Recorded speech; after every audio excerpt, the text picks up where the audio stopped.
Մի միլիարդատեր տեսնում է, թե ինչպես է իր կայսրությունը փլուզվում անվերահսկելի կիբերհարձակման պատճառով։ Սակայն երբ թվում էր, թե ամեն ինչ կորած է, 8-ամյա մի աղջնակ սենյակ է մտնում, ձեռքին վարդագույն նոութբուք, ինչ նա անում է այնուհետ, ընդմիշտ փոխում է այնտեղ ներկա բոլորի ճակատագիրը։ Եթե այս պատմությունը ձեզ հետաքրքրեց, մի մոռացեք բաժանորդագրվել մեր ալիքին, ասացեք մեզ, թե որ քաղաքից եք մեզ դիտում, շարունակում ենք։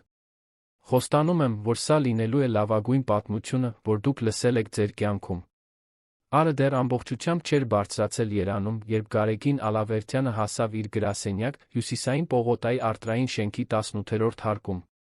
35 տարեկանում նա համարվում էր երկրի ամենախոստումնալից գործարարներից մեկը, զրոյից կառուցելով Արմթեք թվային լուծումների ընկերություն, որը գնահատվում էր 3 միլիարդ դրամ։ Նրա շագանակագույն աչքերը, որոնք միշտ թափանցող էին ու վճռական, այսօր մի անհանգստություն էին կրում, որը նա փորձում էր թաքցնել իր վստահ կեցվածքի հետում։ Օդում ինչ-որ տարօրինակ բան կար։ Վերջին օրերին ընկերության համակարգերում փոքր անկանոնություններ էին գրավել նրա ուշադրությունը։ Ոչ մի նշանակալի բան նրա համար, ով չգիտեր բիզնեսի յուրաքանչյուր մանրուքը, բայց Գարեգինն իր ընկերությունը գիտեր ինչպես իր 5 մատը։ Յուրաքանչյուր կոդ, յուրաքանչյուր գործընթաց, յուրաքանչյուր անվտանգության արձանագրություն անցել էր նրա անձնական հաստատումը։ Դեռս դատարկ միջանցքներով քայլելիս Գարեգինը մտածում էր այն ճանապարհի մասին, որը նրան բերել էր այստեղ։ Լոռու մարզի մի գյուղի հասարակ ընտանիքի զավակ, նա մայրաքաղաք էր հասել ընդամենը 1 ճամպրուկով բազում երազանքներով։ Աշխատել էր որպես ծրագրավորող մի քանի փոքր ընկերություններում, խնայել յուրաքանչյուր լումա 28 տարեկանում որոշել էր բացել սեփական բիզնեսը։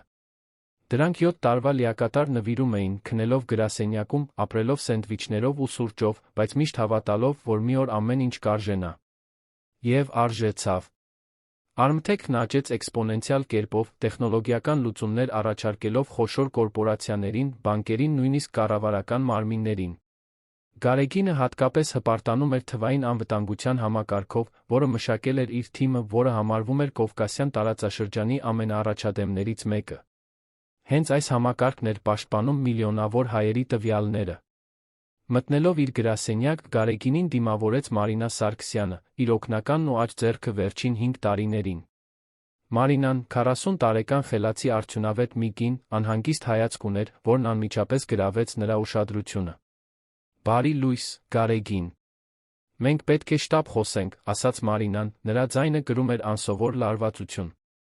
Ինչ է պատահել, հարցրեց Գարեգինը, ստամոքսում սառնություն զգալով։ Գիշերվա ընթացքում մեր համակարգերը սկսեցին տարօրինակ վարք դրսևորել։ Սկզբում մտածեցինք, որ դա չնախատեսված պլանային սպասարկում է, բայց Ռուբենն ու տեխնիկական թիմը շատ ավելի լուրջ բան հայտնաբերեցին։ Ռուբեն Պետրոսյանը ընկերության թվային անվտանգության բաժնի ղեկավարն էր, իր իրավասությամբ հանրապետությունում ճանաչված մասնագետ։ Եթե նա անհանգստացած էր, ապա տագնապի համար բավականին լուրջ պատճառ կար։ Գարեգինը հետեց Մարինային դեպի տեխնիկական սենյակ, որտեղ գտավ Ռուբենին նրա 10 մասնագետներից բաղկացած թիմին, որոնք մոլեգնորեն աշխատում էին իրենց համակարգիչների վրա։ Էկրանները ցուցադրում էին բարդ կոդեր, ակտիվության գրաֆիկներ, անդադար թարթող կարմիր ազդանշաններ։ Գարեգին, լավ է, որ եկար, ասաց Ռուբենը, աչքերը չկտրելով էկրանից։ Մենք բախվել ենք մի բանի, որը ես երբեք չեմ տեսել։ Ինչ որ մեկին հաջողվել է ներթափանցել մեր անվտանգության համակարգեր, դա անում է չափազանց բարդ ծով։ Ինչպես թե։ Մեր համակարգը մշակվել է անխոցելի լինելու համար, պատասխանեց Գարեգինը, զգալով, թե ինչպես է աշխարհը փլվում իր շուրջը։ Հենց դրա համար եմ այսքան անհանգստացած։ Ով որ դա անում է, գիտի մեր մշակած կոդի յուրաքանչյուր տողը։ Կարծես նրանք ունեն մեր ամբողջ թվային ճարտարապետության մանրամասն քարտեզը, բացատրեց Ռուբենը, հուսահատ ձեռքերն անցկացնելով մազերի միջով։ Հաջորդ 2 ժամվա ընթացքում Գարեգինն անզոր դիտում էր, թե ինչպես է իր ընկերությունը համակարգված կերպով ներխուժման ենթարկվում։ Հաքերները ոչ միայն մուտք էին գործում գաղտնի տեղեկատվությանը, այլ սկսեցին ընկերության ֆինանսական միջոցները փոխանցել օֆշորային հաշիվների։ Դա համակարգված, ճշգրիտ կործանարար հարձակում էր։ Արդեն 500 միլիոն ենք կորցրել, տեղեկացրեց Քրիստինե Հովհաննիսյանը, ընկերության ֆինանսական տնօրենը, նրա ձայնը դողում էր։ Եթե չկարողանանք դադարեցնել սա, ժամերի ընթացքում կսնանկանանք։ Գարեգինն իրեն զգում էր մղձավանջի մեջ։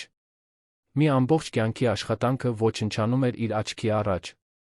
Ընկերությունը, որը նա կառուցել էր այդքան սիրով ու նվիրումով, որտեղ աշխատում էր ավելի քան 5000 մարդ, որը կերակրում էր հարյուրավոր ընտանիքների, ոչնչացվում էր անտեսանելի հանցագործների կողմից։ Փորձել ենք բոլոր հնարավոր հակազդեցությունները, ասաց Ռուբենը։ Բայց նրանք միշտ մի քայլ առաջ են։ Կարծես ճշգրիտ իմանում են, թե ինչ ենք անելու, նախքան մենք դա կանենք։ Մինույն ժամանակ նույն շենքի նկուղում մի փոքր սենյակում, որը ծառայում էր որպես մաքրման պարագաների պահեստ, Հովսեփ Սիմոնյանն ավարտում էր իր սարքավորումները դասավորելս մեկ աշխատանքային օրվա համար։ 50 տարեկանում Հովսեփը գրեթե մեկ տասնամյակ շենքի գլխավոր հավաքարարն էր։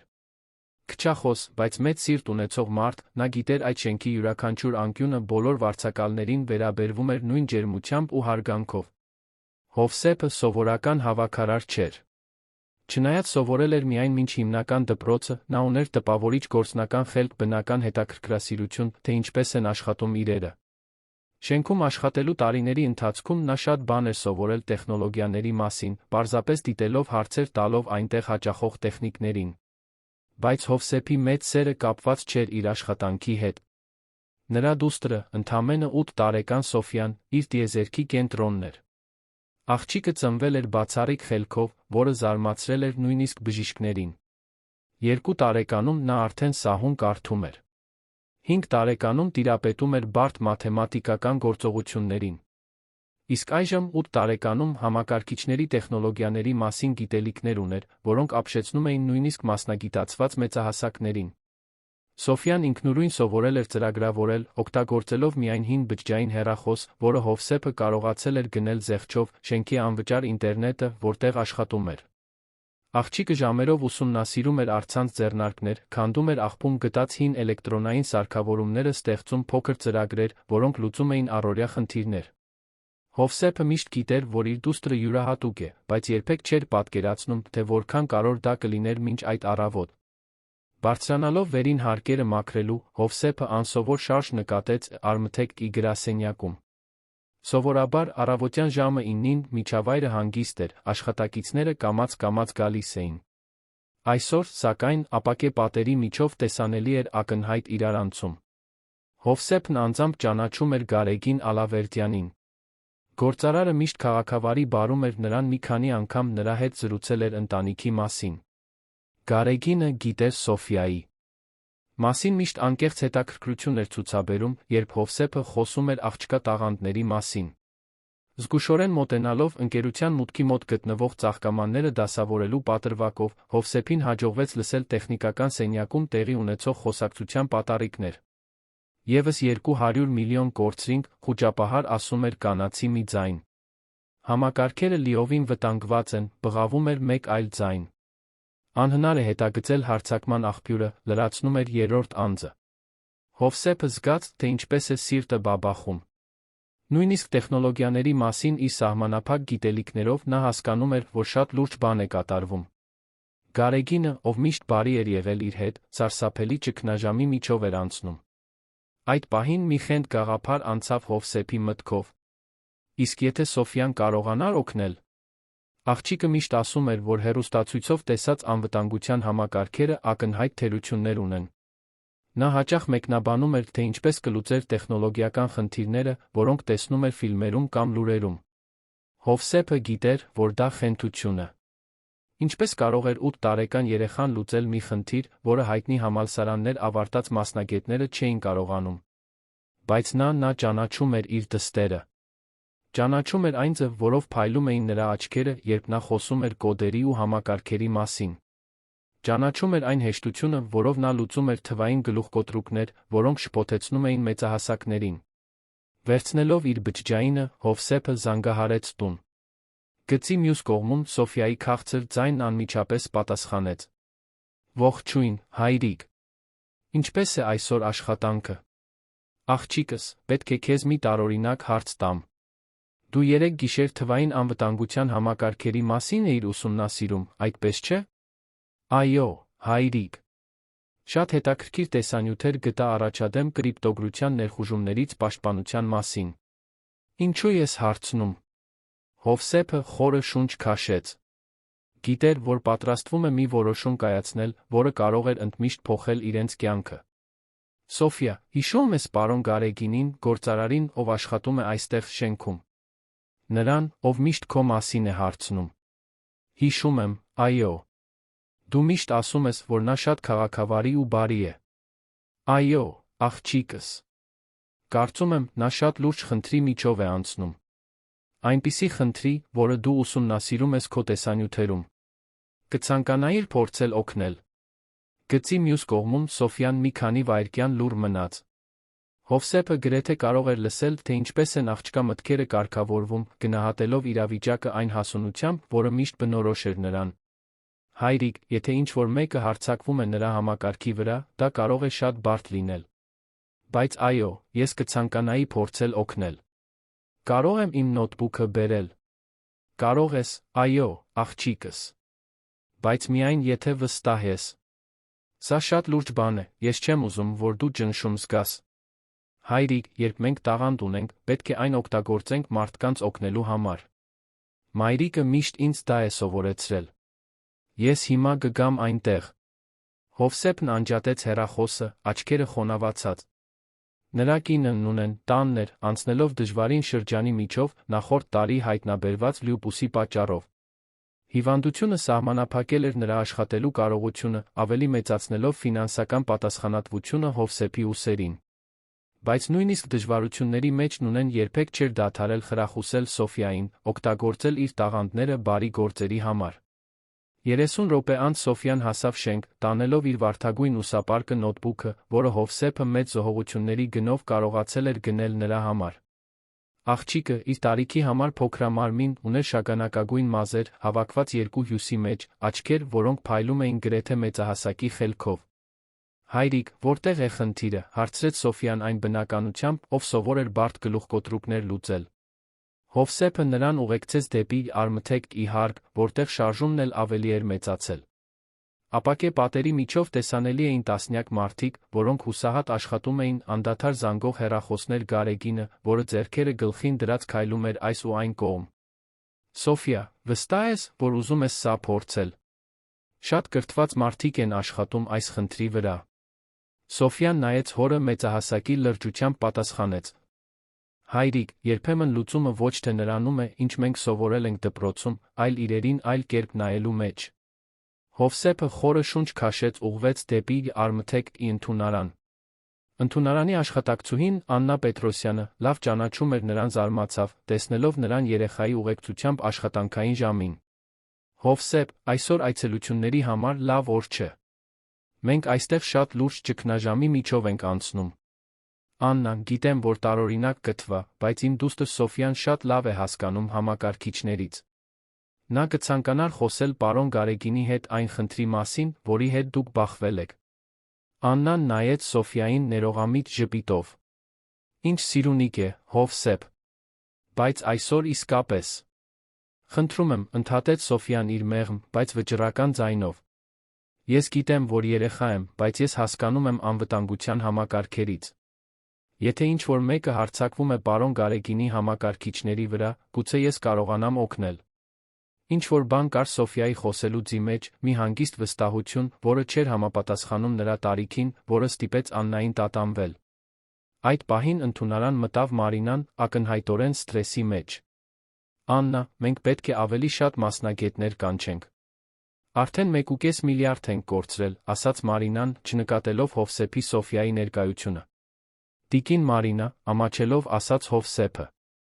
Ներողություն եմ խնդրում նման պահին անհանգստացնելու համար, բայց իմ դուստր Սոֆյան կցանկանար խոսել պարոն Գարեգինի հետ։ Նա շատ է հասկանում համակարգիչներից։ Մարինան նայեց Սոֆիային հուսահատության անհավատության խառը արտահայտությամբ։ Ցանկացած այլ իրավիճակում նա քաղաքավարի կերպով մերժելու էր այցը։ Բայց նրանք արդեն ամեն ինչ փորձել էին։ Արդեն կանչել էին երկրի լավագույն մասնագետներին։ Արդեն կապվել էին միջազգային անվտանգության ընկերությունների հետ։ Ոչինչ չէր օգնել։ Հովսեփ, ամբողջ հարգանքով, մենք շատ բարդ իրավիճակի հետ ենք բախվել։ Սա մի բան չէ, որ… Տիկին Մարինա, նորից ընդհատեց Սոֆյան, պարոնը գումար է կորցնում, որովհետև ինչ-որ մեկը ձեր համակարգերում հետնամուտք է գտել։ Եթե ես կարողանայի մի հայացք գցել, գուցե կարողանայի պարզել, թե որտեղ է այդ դուռը։ Մարինան մի քանի վայրկյան նայում էր աղջկան։ Ինչ-որ բան կար այն վստահության մեջ, որով Սոֆյան խոսում էր տեխնոլոգիաների մասին, որը հետաքրքրում էր նրան։ Բացի այդ, նրանք իսկապես այլս կորցնելու ոչինչ չունեին։ Գարեգինն ինձ կսպանի սրա համար, մրմնջաց Մարինան ինքն իրեն։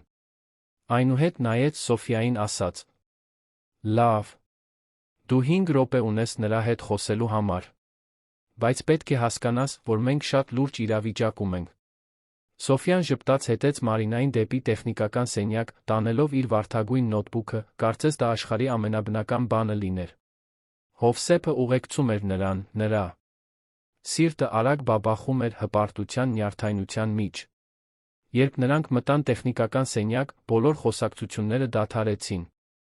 Գարեգինը, Ռուբենը ամբողջ թիմը զարմանքով նայեցին աղջկան, ով հենց նոր մտել էր իրենց ճգնաժամային միջավայր։ Գարեգին, տատանվելով ասաց Մարինան, սա Սոֆյան է, Հովսեփի դուստրը։ Նա կցանկանար օգնել այն խնդրին, որի հետ մենք բախվել ենք։ Հաջորդած լռությունը խլացուցիչ էր։ Ռուբենն առաջինը արձագանքեց, նրա ձայնը լի էր անհավատությամբ։ Մարինա, ամբողջ հարգանքով, մենք բախվել ենք ընկերության պատմության ամենաբարդ կիբերհարձակմանը։ Սա կատակների ժամանակը չէ։ Գարեգինը, սակայն, մոտեցավ Սոֆյային այլ հայացքով։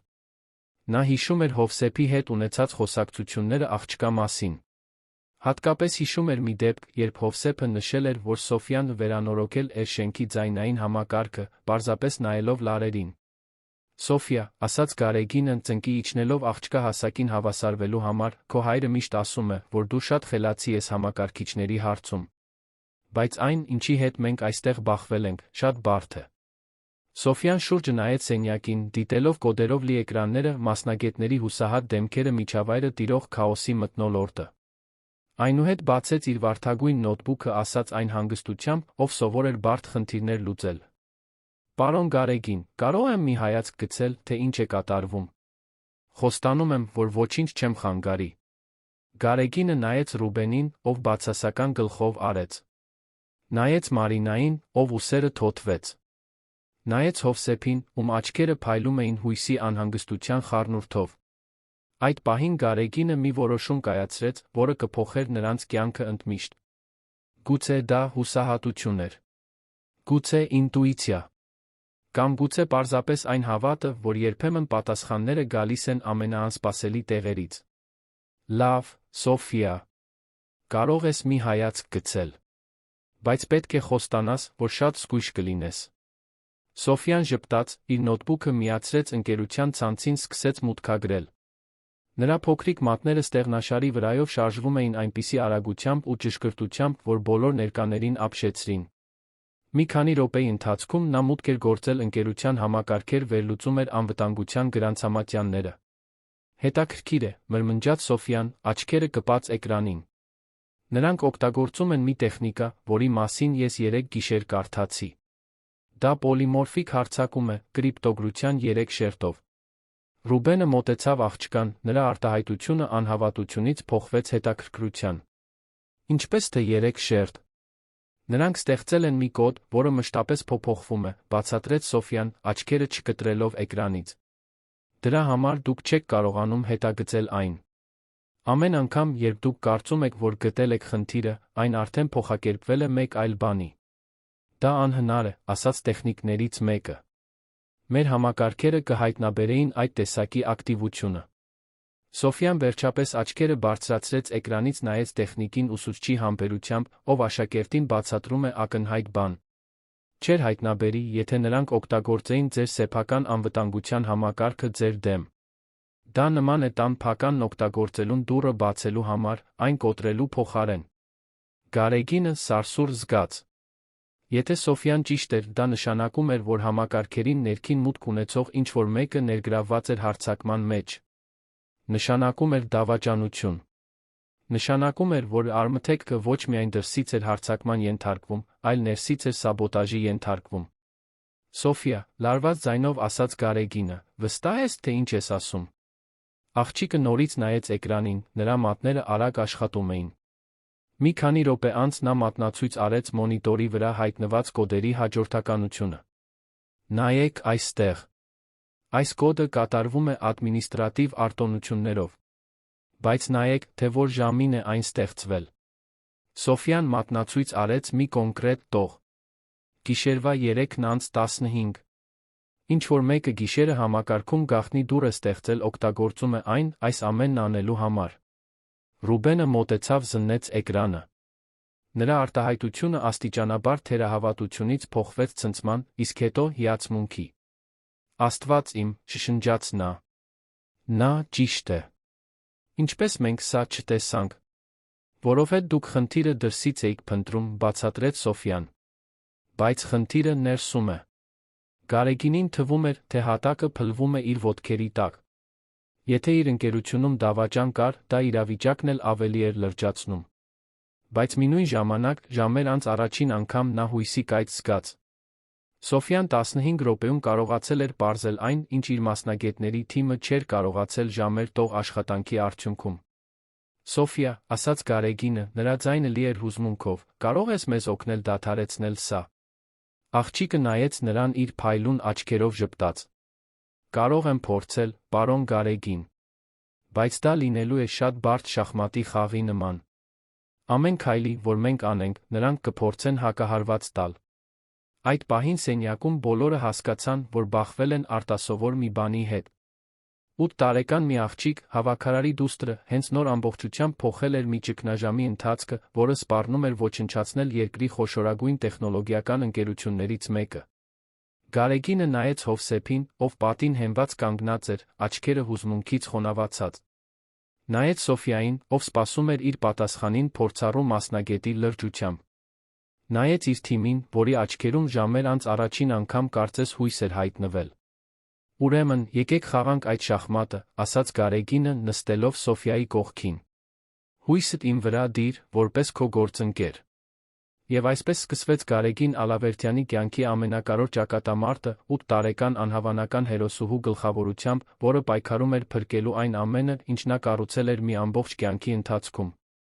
Հաջորդ ժամերը Արմթեկի պատմության մեջ ամենալարվածն էին։ Գարեգինը հիացմունքով հետում էր, թե ինչպես է Սոֆյան աշխատում իր վարդագույն նոթբուքով, նրա փոքրիկ մատները ստեղնաշարի վրայով սահում էին տրամաբանությանը հակասող ճարպկությամբ։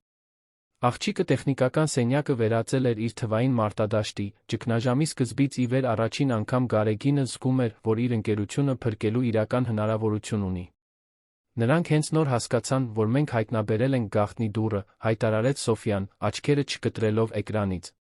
Հիմա կփորձեն ջնջել բոլոր ապացույցները, նախքան մենք կկարողանանք նրանց ամբողջությամբ հետագծել։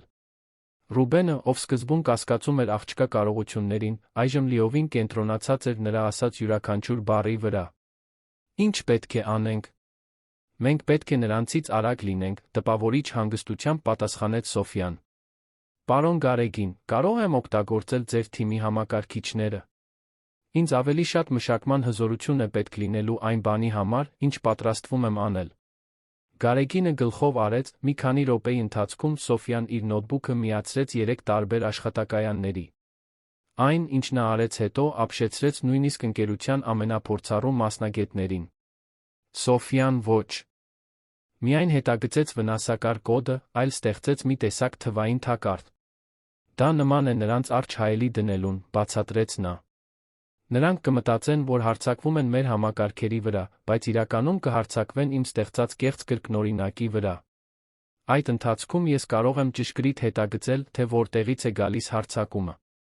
Սա հանճարեղ է, մրմնջաց Քրիստինեն, ֆինանսական տնօրենը, ով միացել էր խմբին տեխնիկական սենյակում։ Սոֆիա, որտեղ ես սովորել դա անել։ Աղջիկը ամաչկոտ ժպտաց։ Ինտերնետում։ Շատ տեսանյութեր կան, որոնք սովորեցնում են թվային անվտանգության մասին։ Ես միշտ մտածել եմ, որ լավ կլիներ իմանալ, թե ինչպես պաշտպանել մարդկանց վիրտուալ չարագործներից։ Հովսեփը, ով կանգնած էր պատի մոտ, զգում էր, թե ինչպես է կուրծքը ուռչում հպարտությունից։ Իր դուստրը ոչ միայն լուծում էր մի խնդիր, որը կարժենար միլիարդավոր դրամներ, այլ դա անում էր այն խոնարհությամբ ու պարզությամբ, որը նանունեն միշտ փորձել էին սովորեցնել նրան։ Հաջորդ 2 ժամվա ընթացքում Սոֆյան անխոնջ աշխատեց։ Նա ոչ միայն կարողացավ հետագծել հարձակման աղբյուրը, այլ սկսեց վերականգնել ապօրինի փոխանցված գումարը։ Յուրաքանչյուր վերականգնված գործարք զուսպ կերպով տոնվում էր թիմի կողմից, որը սկսում էր հավատալ, որ գուցե ամեն ինչ կորած չէ։ Սոֆիա, ասաց Գարեգինը մոտենալով աղջկան, որը հոգնած էր թվում ժամեր տող ինտենսիվ կենտրոնացումից հետո, ուզում ես դադար առնել։ Կարող եմ խնդրել, որ նախ ուտեստ կամ խմելու բան բերեն։ Կարելի է, պարոն Գարեգին։ Բայց ես պետք է շուտով սա ավարտեմ։ Նրանք փորձում են մի վերջին շատ մեծ փոխանցում կատարել։ Եթե կարողանան, շատ դժվար կլինի այդ գումարը վերականգնել։ Մինչ Գարեգինը դուրս էր գալիս Սոֆիայի համար նախուտեստ պատվիրելու, Հովսեփը մոտեցավ դստերը։ Ինչպե՞ս ես քեզ զգում, աղջիկս։ Լավ եմ, հայրիկ։ Սա նման է մի հսկա գլուխկոտրուկ լուծելուն։ Դժվար է, բայց նա զվարճալի։ Սոֆիան նայեց հորը իր փայլուն աչքերով։ Հայրիկ, պարոն Գարեգինը շատ լավ մարդ է։ Երում է, որ նա իսկապես անհանգստանում է այստեղ աշխատող մարդկանց համար։ Հովսեփը ժպտաց։ Իր դուստրը միշտ տպավորիչ կարողություն ուներ կարդալու մարդկանց, զգալու նրանց իրական մտադրությունները, արտաքին տեսքից անդին։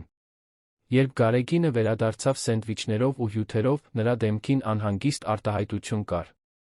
Սոֆիա, ես պետք է քեզ մի բան ասեմ։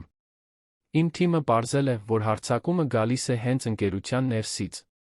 Դա նշանակում է, որ ինչ-որ մեկը, ում ես վստահում էի, կանգնած է այս ամենի հետում։ Սոֆիան դադարեցրեց մուտքագրելը, նայեց Գարեգինին իր տարիքին անհամապատասխան հասունությամբ։ Պարոն Գարեգին, երբեմն մարդիկ վատ բաներ են անում այնպիսի պատճառներով, որոնք իրենք լավ են համարում։ Կամ երբեմն նրանք ստիպված են լինում վատ բաներ անել, որովհետև ինչ-որ մեկը սպառնում է մի բանի, որը նրանք սիրում են։ Գարեգինը տպավորված էր այդ դիտարկման իմաստնությունից։ Կարծում ես, որ նա, ով դա անում է, կարող է սպառնալիքի տակ լինել։ Չգիտեմ, պարոն Գարեգին։ Բայց երբ ես գտնեմ այդ մարդուն, գուցե մենք կարողանանք նրա հետ խոսել, նախքան որևէ բան անելը։ Մինույն ժամանակ քաղաքի մյուս ծայրում նոր թաղամասի փոքրիկ բնակարանում, որտեղ Հովսեփն իր ընտանիքի հետ էր ապրում, Նունե Սիմոնյանը պատուհանից դիտում էր շենքի բակում խաղացող երեխաներին։ 38 տարեկանում Նունեն դեռ պահպանում էր այն գեղեցկությունը, որը գերել էր Հովսեփին գրեթե 2 տասնամյակ առաջ, բայց Լյուպուսը տեսանելի հետքեր էր թողել նրա դեմքին ու մարմնին։ Նունեն անհանգիստ էր։ Հովսեփը ավելի վաղ զանգել էր, բացատրելով, որ Սոֆիան օգնում է մի խնդրի հարցում այն ընկերությունում, որտեղ ինքն աշխատում է, բայց նա բավական լավ էր ճանաչում ամուսնուն, հասկանալու համար, որ նա ինչ-որ բան է թաքցնում։ Հովսեփը միայն այն ժամանակ էր այդպես նյարդայնանում, երբ իրավիճակն իսկապես լուրջ էր։ Նստած իր սիրելի աթոռին, Նունեն թերթում էր մի տետր, որտեղ Սոֆիան գրում էր իր գյուտերը։ Աղջիկը միշտ սովորություն ուներ նկարելու նկարագրելու իր ստեղծած տեխնոլոգիական լուծումները, փոքր ծրագրերից մինչ մեծ համակարգերի գաղափարներ։ Նունեն շատ բան չէր հասկանում տեխնոլոգիաներից, բայց գիտեր, որ իր դուստրը յուրահատուկ է։ Լյուպուսը հայտնաբերվել էր նախորդ տարի, ամիսներ տաց ախտանիշներից հետո, որոնք բժիշկները չէին կարողանում բացատրել։ Հիվանդությունը ստիպել էր Նունեին թողնել իր աշխատանքը որպես մանկապարտեզի դաստիարակ, մի մասնագիտություն, որը նա սիրում էր, որը հազիվ էր բավարարում ծախսերը, բայց որը նրան հսկայական անձնական բավարարվածություն էր բերում։ Այժմ Հովսեփը կրկնակի էր աշխատում, ընտանիքը պահելու բժշկական բուժումների համար վճարելու, որոնք պետպատվերը լիովին չէր ծածկում։ Նունեն միշտ անհանգստանում էր, որ ընտանիքի ֆինանսական դժվարությունները կարող են ազդել Սոֆիայի զարգացման վրա։ Աղջիկն արժանի էր ունենալ լավագույն կրթական ռեսուրսները, լավագույն համակարգիչները, լավագույն հնարավորությունները։ Բայց նրանք պարզապես չունեին դա նրան առաջարկելու միջոցներ։ Հեռախոսը զանգեց, Նունեին դուրս բերելով մտքերից։ Գծի մյուս կողմում Հովսեփի ձայնը տարօրինակ էր հնչում, նյարդայնության հուզմունքի խառնուրդ։ Նունե, դու չես հավատա, թե ինչ է կատարվում այստեղ։ Հովսեփ, դու ինձ անհանգստացնում ես։ Սոֆիան, լավ է։ Նա հիանալի է, սիրելիս։ Հիանալիից էլ լավ։ Նունե, մեր դուստրը փրկում է միլիարդավոր դրամների ընկերություն։ Նունեն մի քանի վայրկյան լուռ մնաց, մարսելով լսածը։ Հովսեփ, դու լուրջ ես ասում։ Լիովին լուրջ։ Պարոն Գարեգինի ընկերությունը հաքերների հարձակման էր ենթարկվել, Սոֆիան կարողացավ պարզել, թե ինչպես դադարեցնել հարձակումը։ Նա այստեղ է ժամեր շարունակ, աշխատում է մասնագետների թիմի հետ, բոլորը տպավորված են նրանով։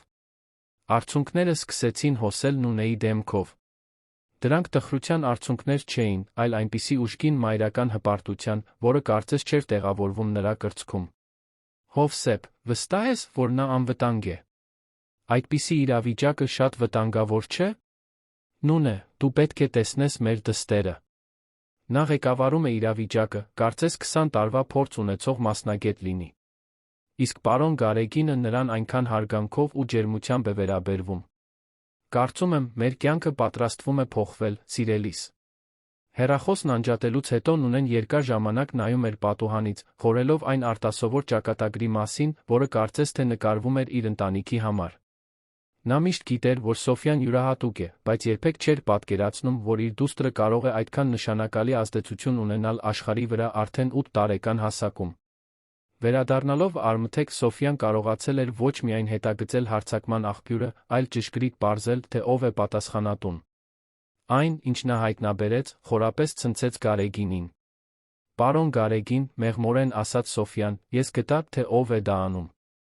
Բայց կարծում եմ, դուք պետք է նստեք, նախքան ես կասեմ։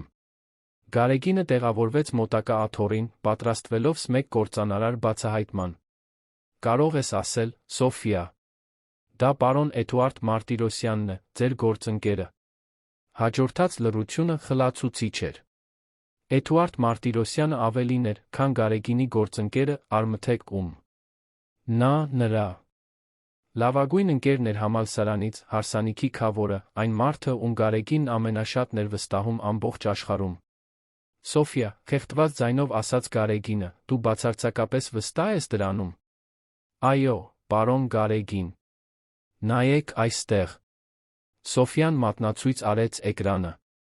Բոլոր վնասակար հրամաններն ուղարկվում են նրա անձնական համակարգչից, օգտագործելով նրա ադմինիստրատորի գաղտնաբառերը։ Անհնար է, որ մեկ այլ մարդ լինի։ Ռուբենը մոտեցավ էկրանին, հաստատեց Սոֆյայի վերլուծությունը։ Գարեգին, ցավում եմ, բայց նա ճիշտ է։ Բոլոր գրանցամատյանները մատնանշում են Էդուարդին։ Գարեգինը վեր կացավ աթոռից, սկսեց քայլել սենյակում, ձեռքերն անցկացնելով մազերի միջով։ Էդուարդը նրա գործընկերն էր եղել ընկերության սկզբից ի վեր։ Նրանք միասին էին երազել, միասին աշխատել, միասին կառուցել ամեն ինչ։ Ինչու Էդուարդը նման բան կաներ։ Պարոն Գարեգին, քնքշորեն ասաց Սոֆյան, ուզում եք, որ ես նախ նրա հետ փորձեմ խոսել։ Երբեմն մարդիկ անում են բաներ, որոնց համար հետո զղջում են։ Գարեգինը հիացմունքով նայեց աղջկան։ Նույնիսկ նման ցավալի դավաճանության պայմաններում Սոֆյան դեռ կարեկցանք ու իմաստություն էր ցուցաբերում։ Սոֆիա, Էդուարդը մեծահասակ մարդ է, մեծահասակների խնդիրներով։ Արդար չէ քեզ դրա մեջ ներքաշել։ Բայց պարոն Գարեգին, եթե ես չփորձեմ, ինչպես կիմանանք, թե ինչու է նա դա արել։ Իսկ եթե ինչ-որ մեկը ստիպում է նրան։ Իսկ եթե նա շատ լուրջ խնդիր ունի, չի իմացել, թե ումից օգնություն խնդրի։ Հովսեփը մոտեցավ խմբին։ Պարոն Գարեգին, ամբողջ հարգանքով, իմ դուստրը ճիշտ է։ Եթե պարոն Էդուարդն իսկապես ձեր ընկերն է, գուցե արժե փորձել հասկանալ, թե ինչ է կատարվում, նախքան որե կտրուկ որոշում կայացնելը։ Գարեգինը մի քանի րոպե խորհեց։ Այդ ընտանիքի պարզ իմաստությունը շոշափում էր այնպիսի կետեր, որոնք նրա զայրույթն ու հիասթափությունը թույլ չէին տալիս տեսնել։ Գուցե իսկապես Էդուարդի դավաճանության հետում ավելին կար։ Լավ, վերջապես ասաց Գարեգինը։ Բայց ես ներկա եմ լինելու ցանկացած խոսակցության, որ դուք կունենաք նրա հետ։ Սոֆյան ժպտաց վերադարձավ իր համակարգչի մոտ աշխատելուն։ Մի քանի րոպեի ընթացքում նա ստեղծել էր անվտանգ հաղորդակցության ալիք, որը թույլ կտար նրան ուղղակիորեն խոսել Էդուարդի հետ, առանց նրա իմանալու, որ իրեն բացահայտել են։ Պատրաստ է, հայտարարեց Սոֆյան։ Հիմա կարող եմ նրան հաղորդագրություն ուղարկել, ծածնելով, թե հաքերներից մեկն եմ։ Կասեմ, որ պետք է խոսեմ աշխատանքի մասին, կտեսնեմ, թե ինչպիսին կլինի նրա արձագանքը։ Հաղորդագրությունն ուղարկվեց, մի քանի րոպեի ընթացքում Էդուարդը պատասխանեց։ Այն, ինչ նա գրեց, զարմացրեց բոլորին։ Խնդրում եմ, իմ դստերը մի վնասեք։ Ես արեցի այն ամենը, ինչ դուք խնդրեցիք։ Գումարը փոխանցվում է, ինչպես պայմանավորվել էինք։ Միայն թե Իզաբելլային վնաս մի տվեք, Աստծու սիրուն։ Գարեգինն իրեն զգաց այնպես, կարծես ստամոքսին հարված ստացավ։ Էդուարդը չէր դավաճանում ընկերությանը ագահությունից կամ չարությունից։ Նրան շանտաժի էին ենթարկում։ Ինչ որ մեկն օգտագործում էր նրա 15-ամյա դստերը որպես սակարկության առարկա։ Աստված իմ, շշնջաց Գարեգինը։ Նրանք սպառնում են Իզաբելլային։ Սոֆյան նայեց Գարեգինին իր կարեկցանքով լի աչքերով։ Տեսաք, պարոն Գարեգին։ Ես գիտեի, որ ինչ-որ տարօրինակ բան կա։ Պարոն Էդուարդը պետք է հուսահատված լինի։ Հովսեփը մոտեցավ Գարեգինին, ձեռքը դրեց նրա ուսին։ Պարոն Գարեգին, հիմա մենք գիտենք, թե որն է իրական խնդիրը։ Հարցն այն է, թե ինչպես ենք լուծելու սա։ Գարեգինը շուրջը նայեց սենյակին, տեսնելով իր մասնագետների թիմին, որը սպասում էր իր հրահանգներին, տեսնելով Հովսեփին իր պարզ իմաստությամբ ու ամուր արժեքներով, տեսնելով Սոֆյային իր արտասովոր խելքով ու մեծահոգի սրտով։ Կյանքում առաջին անգամ Գարեգինը հասկացավ, որ ամենակարևոր լուծումներից մի քանիսը գալիս են ոչ թե դիպլոմներից կամ մասնագիտական փորձից, այլ բարությունից, քաջությունից, ընտանիքից։ Սոֆյա, ասաց Գարեգինը կայացնելով մի որոշում, որը կփոխեր ամեն ինչի ընթացքը, կարող ես հետագծել, թե որտեղ են պահում Իզաբելլային։ Աղջիկը վճռականությամբ ժպտաց։ Կարող եմ փորձել, պարոն Գարեգին։ Բայց մեզ պետք կլինի պարոն Էդուարդի օգնությունը դրա համար։ Եվ մենք պետք է շատ զգույշ լինենք։ Գարեգինը վերցրեց իր հեռախոսը, զանգահարեց Էդուարդին։ Երբ նրա գործընկերն ու լավագույն ընկերը պատասխանեց, Գարեգինը կարող էր լսել հուսահատությունը նրա ձայնի մեջ։ Գարեգին, ես կարող եմ ամեն ինչ բացատրել։ Գիտեմ, որ դու պետք է զայրացած լինես, բայց խնդրում եմ, ինձ բացատրելու հնարավորություն տուր։ Էդուարդ, ես գիտեմ Իզաբելլայի մասին։ Գիտեմ, որ քեզ շանտաժի են ենթարկում։ Ես չեմ զանգում քեզ հետ վիճելու։ Ես զանգում եմ օգնելու քեզ փրկել դստերը։ Գծի մյուս կողմում լռությանը հաջորդեց հեկեկոց։ Էդուարդը լալիս էր։ Գարեգին, ես չգիտեի ինչ անել։ Նրանք ասացին, որ եթե ես որևէ մեկին ասեմ, եթե ոստիկանությանը ներգրավեմ, նրանք կվնասեն Իզաբելլային։ Էդուարդ, դու մենակ չես սրա մեջ։ Մենք այստեղ թիմ ունենք, որը կարող է մեզ օգնել։ Իրականում մենք ունենք մի մասնագետ, ով արդեն կարողացել է հետագծել նրանց գործողության մի մասը։ Անմիջապես արի այստեղ։ Մենք սա միասին կլուծենք։ Երբ 30 րոպե անց Էդուարդը հասավ ընկերություն, նա տեսանելիորեն ցնցված էր։ Նրա աչքերը կարմրել էին լաց լինելուց, ձեռքերը դողում էին։ Գարեգինը նրան գրկեց եղբոր ուժով, առանց զայրույթի կամ վիրավորանքի, որը նշույլի։ Էդուարդ, ուզում եմ, որ ծանոթանաս այն մարդկանց հետ, ովքեր կօգնեն մեզ փրկել Իզաբելլային, ասաց Գարեգինը, ընկերոջն ուղեկցելով դեպի տեխնիկական սենյակ։ Երբ Էդուարդը տեսավ Հովսեփին, նա անմիջապես ճանաչեց նրան։ Հովսեփ, ներողություն այն ամենի համար, ինչ կատարվում է։ Գիտեմ, որ սա պետք է ազդի քո աշխատանքի վրա։ Հովսեփը գլխով արեց։ Պարոն Էդուարդ, հիմա կարորը ձեր դստերը փրկելն է։ Մնացած ամեն ինչ հետո կլուծենք։ Իսկ սա Սոֆյան է, ասաց Գարեգինը մատնացույց անելով աղջկան, ով կենտրոնացած մնում էր իր նոթբուքի վրա։ Նա էր, ով հայտնաբերեց, թե ինչ է կատարվում, ով կօգնի մեզ գտնել Իզաբելլային։ Էդուարդը զարմանքով նայեց Սոֆյային։ Բայց նա ընդամենը երեխա է։ Սոֆյան աչքերը բարձրացրեց էկրանից, նայեց Էդուարդին իր տարիքին հակասող լրջությամբ։ Պարոն Էդուարդ, գիտեմ, որ պետք է շատ դժվար լինի ինձ վստահելը։ Բայց ես խոստանում եմ, որ կանեմ ամեն ինչ, ինչ կարող եմ ձեր դստերը գտնելու համար։ Էդուարդը ծնկի իջավ Սոֆյայի առջ, նրա արցունքներն ազատ հոսում էին։ Խնդրում եմ, օգնիր ինձ փրկել իմ աղջկան։ Նա իմ ամեն ինչն է աշխարհում։ Սոֆյան վերցրեց Էդուարդի ձեռքն իր փոքրիկ ձեռքերով։ Մենք նրան հետ կբերենք, պարոն Էդուարդ։ Ես խոստանում եմ։ Այդ պահին սենյակում բոլորը հասկացան, որ ականատես են լինում ավելի մեծ բանի, քան պարզապես կորպորատիվ ճգնաժամը։ Նրանք տեսնում էին մի հասարակ ընտանիք, ամուր արժեքներով, արտասովոր տաղանդով, որը հուսահատության իրավիճակը վերածում էր փրկարարական առաքելության։ Եվ Սոֆյան, ընդամենը 8 տարեկան հասակում, պատրաստվում էր գլխավորել իր կյանքի ամենակարևոր գործողությունը, փրկել առանգված դեռահասի, ոչնչացնել հանցագործների ցանցը, որը սպառնում էր այն ամենին, ինչ այդ մարդիկ սիրում էին։ Ճակատամարտը նոր էր սկսվում, բայց այժմ նրանք ունեին մի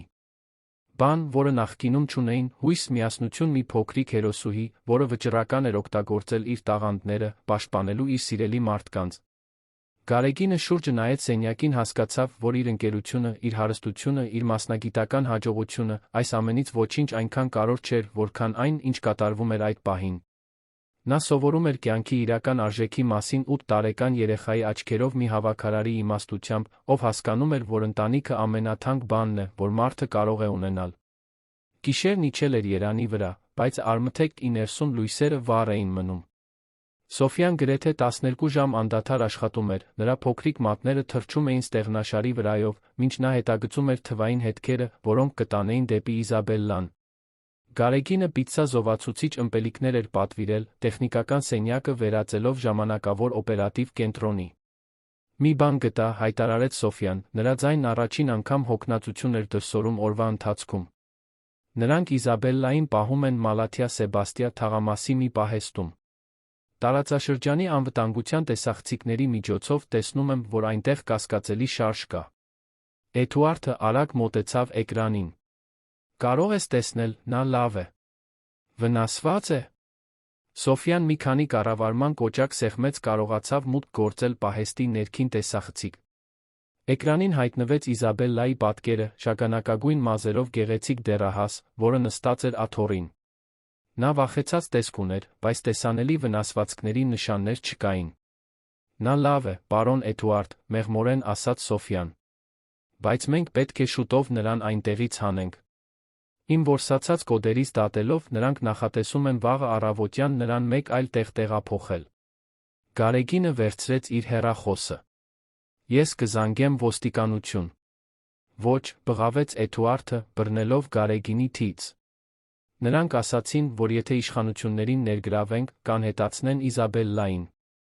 Ես չեմ կարող այդ ռիսկին գնալ։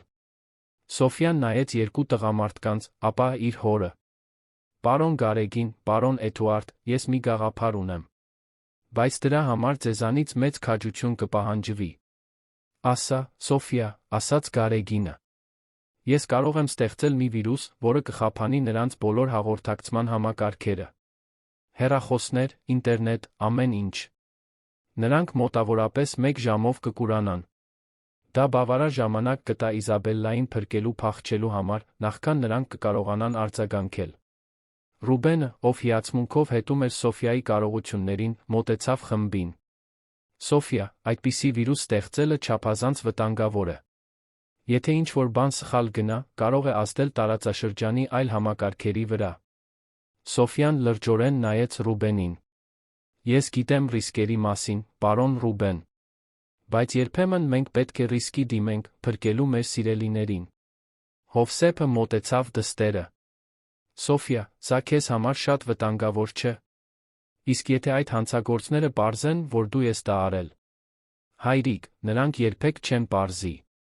Ես կանեմ այնպես, որ վիրուսը 1 ժամ հետո ինքնաոչնչանա։ Այն ոչ մի հետք չի թողնի, որը կարող է հետագծվել մինչ ինձ։ Գարեգինը նայեց Սոֆիային հիացմունքի անհանգստության խառնուրդով։ Սոֆիա, դու ընդամենը 8 տարեկան ես։ Արդար չէ այս ամբողջ պատասխանատվությունը քո ուսերին դնել։ Պարոն Գարեգին, երբ Աստված տաղանդ է տալիս մեկին, դա բարի գործերի համար օգտագործելու համար է։ Մայրս միշտ ինձ դա է սովորեցրել։ Եթե ես կարող եմ օգնել փրկել Իզաբելլային, ուրեմն դա էլ կանեմ։ Էդուարդը նորից ծնկի իջավ Սոֆիայի առջ։ Սոֆիա, եթե դու դա կարողանաս անել, ես քեզ պարտական կլինեմ իմ դստեր կյանքի համար։ Չգիտեմ, ինչպես կարող եմ քեզ շնորհակալություն հայտնել։ Պետք չէ ինձ շնորհակալություն հայտնել, պարոն Էդուարդ։ Պարզապես պետք է խոստանաք, որ միշտ լավ կխնամեք Իզաբելլային, այլս երբեք թույլ չեք տա, որ որևէ մեկը նրան օգտագործի ուրիշներին վնասելու համար։ Մինչ Սոֆյան աշխատում էր վիրուսի ստեղծման վրա, Գարեգինը որոշեց զանգահարել Նունեին։ Նա զգում էր, որ կարող է, որ նա իմանա, թե ինչ է կատարվում Սոֆիայի հետ։ Տիկին Նունե, սա Գարեգին Ալավերդյանն է, այն շենքից, որտեղ Հովսեփն է աշխատում։ Կարող եմ մի պահ ձեզ հետ խոսել։ Գծի մյուս կողմում Նունեի սիրտը սկսեց արագ բաբախել։ Ինչ է պատահել։ Սոֆյան լավ է։ Նա հիանալի է, տիկին Նունե։ Իրականում, ես հենց դրա մասին եմ ուզում խոսել։ Ձեր դուստրն արտասովոր է։ Նա փրկեց իմ ընկերությունը, հիմա օգնում է փրկել առանգված մի դեռահասի կյանքը։ Բայց ես ուզում էի, որ դուք իմանայիք, որ Սոֆիան այս ամենն անում է իր կամքով, որովհետև նա մեծահոգի սիրտ ունի, ուզում է օգնել մարդկանց։ Նունեն մի քանի վայրկյան լուռ մնաց, մարսելով տեղեկությունը։ Պարոն Գարեգին, դուք ասում եք, որ իմ դուստրը ներգրավված է առանգման իրավիճակում։ Տիկին Նունե, Սոֆիան անվտանգ է։ Նա այստեղ է ինձ հետ, Հովսեփի հետ, մասնագետների թիմի հետ։ Նա օգտագործում է իր տաղանդները ոստիկանությանը օգնելու, այսինքն իրավիճակը լուծելուն օգնելու համար։ Բայց ես ուզում էի, որ դուք իմանայիք, որ այսօրվանից հետո ձեր կյանքը լիովին կփոխվի։ Ինչպես թե, պարոն Գարեգին։ Գարեգինը խորը շունչ քաշեց։ Տիկին Նունե, Սոֆիան փրկել է 3 միլիարդ դրամ արժողությամբ ընկերություն։ Նա արել է մի բան, որը երկրի ոչ մի մասնագետ չէր կարողանա անել։ Դա նշանակում է, որ նա կունենա հնարավորություններ, որոնց մասին դուք երբեք չեք երազել։ Համալսարաններ, ընկերություններ, հետազոտական ինստիտուտներ, բոլորը կցանկանան աշխատել նրա հետ։ Բայց ես ուզում էի ձեզ Հովսեփի հետ խոսել, թե ինչպես երաշխավորել, որ Սոֆիան շարունակի երեխա մնալ, շարունակի ունենալ սիրող ամուր ընտանիք։ Արցունքները սկսեցին հոսել Նունեի դեմքով։ Պարոն Գարեգին, ես միշտ գիտեի, որ իմ դուստրը յուրահատուկ է։ Բայց ես նա միշտ վախեցել եմ, որ աշխարհը կցանկանա նրան սխալ ձով օգտագործել։ Հենց դրա համար եմ զանգում, տիկին Նունե։ Ես ուզում եմ օգնել պաշտպանել Սոֆիային։ Ուզում եմ երաշխավորել, որ նա ունենա լավագույն կրթական ռեսուրսները, բայց նա շարունակի լինել այն քաղցր ու մեծահոգի աղջիկը, որը նա է։ Հեռախոսն անջատելուց հետո Գարեգինը խորեց խոսակցության մասին։ Նա սկսում էր հասկանալ, որ իր պատասխանատվությունը Սոֆիայի նրա ընտանիքի հանդեպ շատ ավելին էր, քան պարզապես երախտագիտությունը։ Նա ուներ նրանց կյանքը փոխելու ուժ, այդ ուժի հետ գալիս էր հսկայական պատասխանատվություն։ Վերադառնալով փրկարարական գործողությանը, Սոֆիան ավարտել էր վիրուսի ստեղծումը։ Պատրաստ է, հայտարարեց նա։ Բայց պետք է հասկանաք, որ երբ ես սա ակտիվացնեմ, դուք կունենաք ուղիղ 58 րոպե հասնելու պահեստ, փրկելու Իզաբելլային այնտեղից դուրս գալու համար։ Գարեգինը, Էդուարդը, Ռուբենը իրար նայեցին։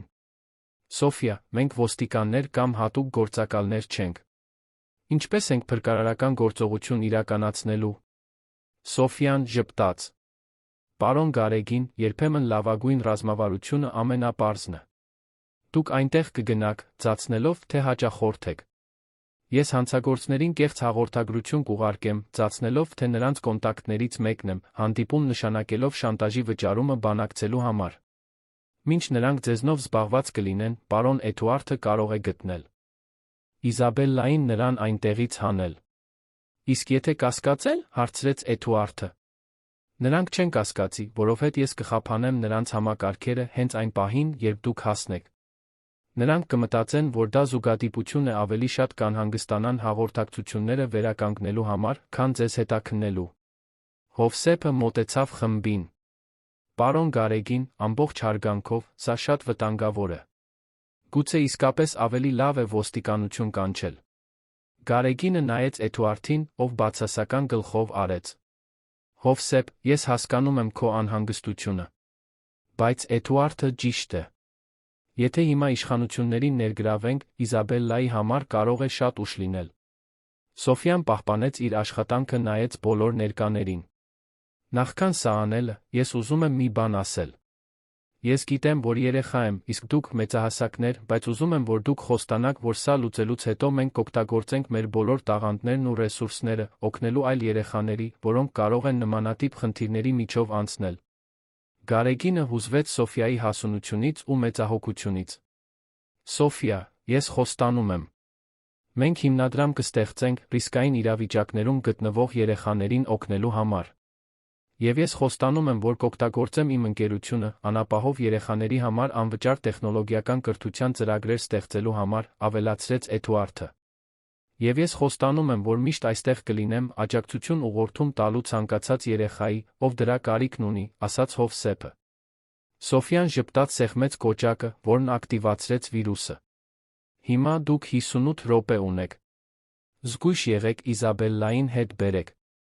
Մինչ Գարեգինը, Էդուարդը, Ռուբենը ուղղորվում էին դեպի Մալաթիա Սեբաստիա, Սոֆիան մնաց ընկերությունում, վերահսկելով գործողությունը անվտանգության տեսախցիկների միջոցով, որոնց նա կարողանում էր մուտք գործել։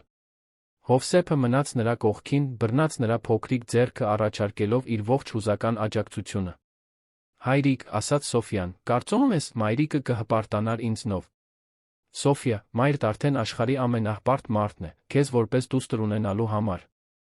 Եվ այսօրվանից հետո նա էլ ավելի շատ պատճառներ կունենա հպարտանալու։ Փրկարարական գործողությունն ընթացավ ճիշտ այնպես, ինչպես Սոֆյան էր նախատեսել։ Երբ Գարեգինը, Էդուարդը, Ռուբենը հասան պահեստ, հանցագործների բոլոր հաղորդակցման համակարգերն անջատված էին։ Չարագործները հուսահատ փորձում էին վերականգնել կապն իրենց վերադասների հետ, երբ 3 տղամարդիկ ներկայացան որպես բանակցություններով հետաքրքրված հաճախորդներ։ Իրարանցման ընթացքում Էդուարդին հաջողվեց գտնել Իզաբելլային ազատել նրան, մինչ Գարեգինն ու Ռուբենը հանցագործներին զբաղեցնում էին կեղծ բանակցություններով։ 45 րոպեի ընթացքում նրանք վերադարձան մեքենաներ, Իզաբելլան անվտանգ իրենց հետ։ Երբ նրանք հասան արմթեք, Էդուարդը վազեց գրկելու դստերը, ով թեթացած լաց եղավ հոր գրկում։ «Հայրիկ, ես գիտեի, որ դու կգաս ինձ տանելու։ Ես երբեք չեմ կասկածել դրանում»։ Գարեգինը դիտում էր հոր դստեր հուզիչ վերամիավորումը հսկայական երախտագիտություն զգաց Սոֆյայի հանդեպ։ Առանց նրա այս ամենից ոչինչ հնարավոր չէր լինի։ «Սոֆյա», ասաց Գարեգինը մոտենալով աղջկան, որը հոգնած, բայց գոհ տեսք ուներ, «դու փրկեցիր Իզաբելլայի կյանքը։ Ինչպես կարող եմ քեզ շնորհակալություն հայտնել»։ «Պետք չէ ինձ շնորհակալություն հայտնել, պարոն Գարեգին։ Պարոն Էդուարդին Իզաբելլային նորից միասին տեսնելն արդեն լավագույն շնորհակալությունն է, որը ես կարող էի ստանալ»։ Այդ պահին Իզաբելլան մոտեցավ Սոֆյային։ Չնայած տարիքային տարբերությանը, երկու աղջիկների միջ անմիջական կապ առաջացավ։ «Սոֆյա, հայրս ինձ ասաց, որ դու ընդամենը 8 տարեկան ես, որ դու ես ինձ փրկել։ Ես չգիտեմ, ինչպես քեզ շնորհակալություն հայտնել»։ Սոֆյան ամաչկոտ ժպտաց։ «Արտասովոր ոչինչ չեմ արել, Իզաբելլա։ Պարզապես օգտագործել եմ այն, ինչ գիտեմ, օգնելու մարդկանց, ում սիրում եմ»։ Իզաբելլան ծնկի իջավ Սոֆյայի առջ։